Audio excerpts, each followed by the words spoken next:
Welcome to Personally Speaking, where we sit down with the people behind PER and talk all things CME and a little bit of everything else. Today, we're joined by Elijah Anseaume, Director of Educational Strategy at PER. Let's start simple. Tell us a little bit about your day-to-day here at PER. Yeah, sure. So glad I could be here first.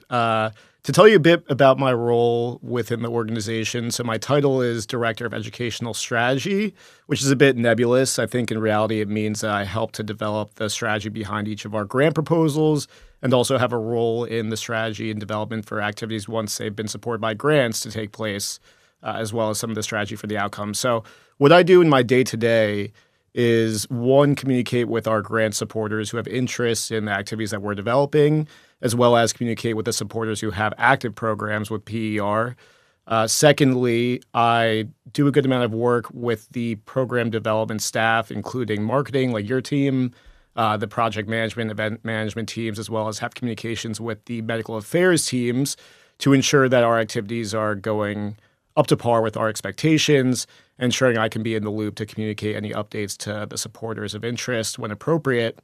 And additionally, the outcomes team reports to me, so I do have a role in ensuring that the outcomes reports that we put together and the strategy that goes behind that is comprehensive and end-to-end and tells a story for our supporters once each program concludes.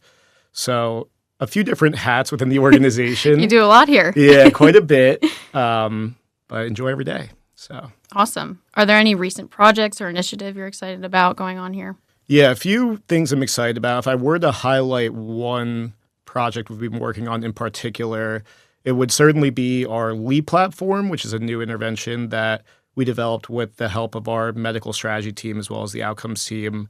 The LEAP acronym stands for Learner Engagement Analytics Platform.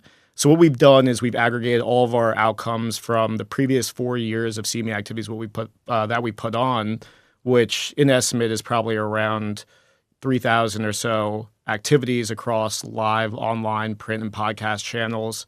And each of those activities within them, we've asked pre- and post-test questions. So throughout those 4 years, I believe the number is around 10,500 outcomes questions that we've asked just in oncology across each of those individual programs. Sometimes those questions have spanned multiple programs as well.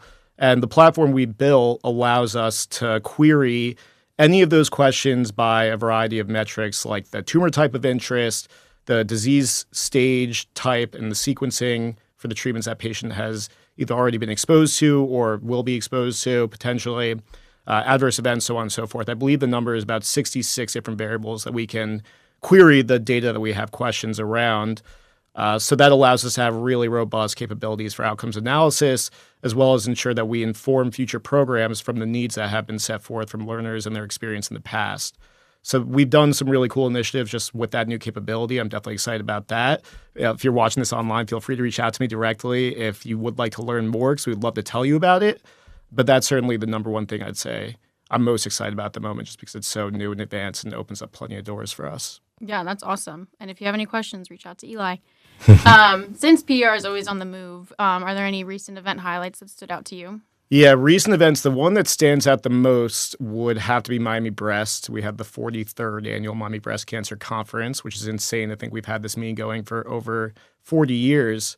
But this meeting, although it's been a very long-standing one, we did break records. I believe we had the most attendees we've ever had in the conference's history of around 1,200, if I'm not mistaken. It might be more. A little over 1,400 1,400. I'm selling it short.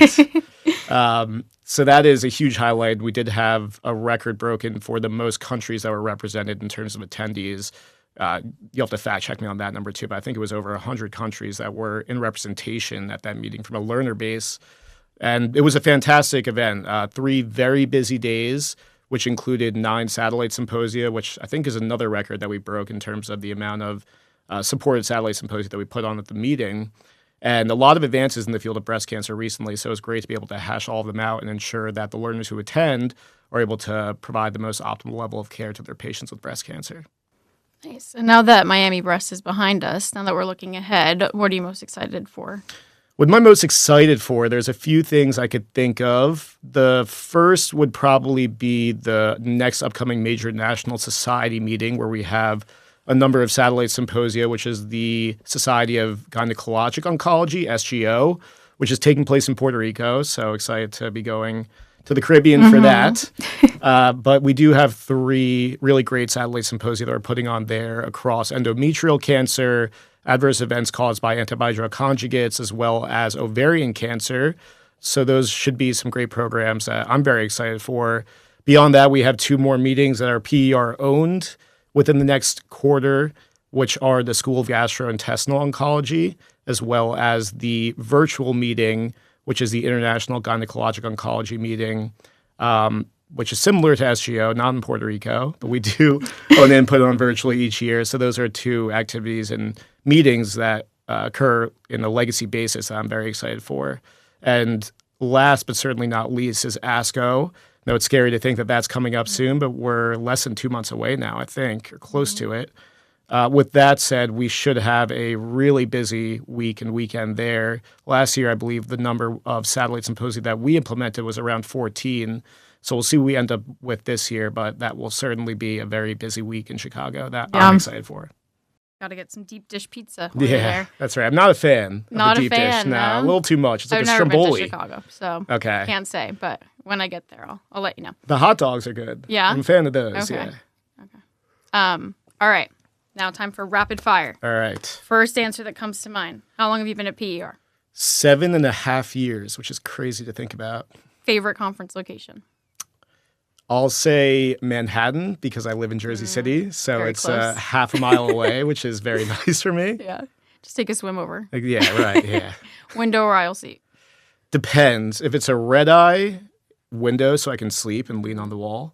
If it is a shorter flight, an aisle just so I can get up and stretch my legs or use the bathroom or whatever. Go to on-site snack order? On-site snack order? I feel like when I'm at conferences, I don't eat very much because I'm always just running around. But I would say I usually sneak into the speaker ready room and steal a Cliff Bar or something like that. All right. One word to describe PER. Innovative. True. Coffee or tea? Coffee, for sure. I have like 4 a day. I got one right here. He's always stocked. Yeah. And then one thing people wouldn't guess about you. One thing they wouldn't guess about me.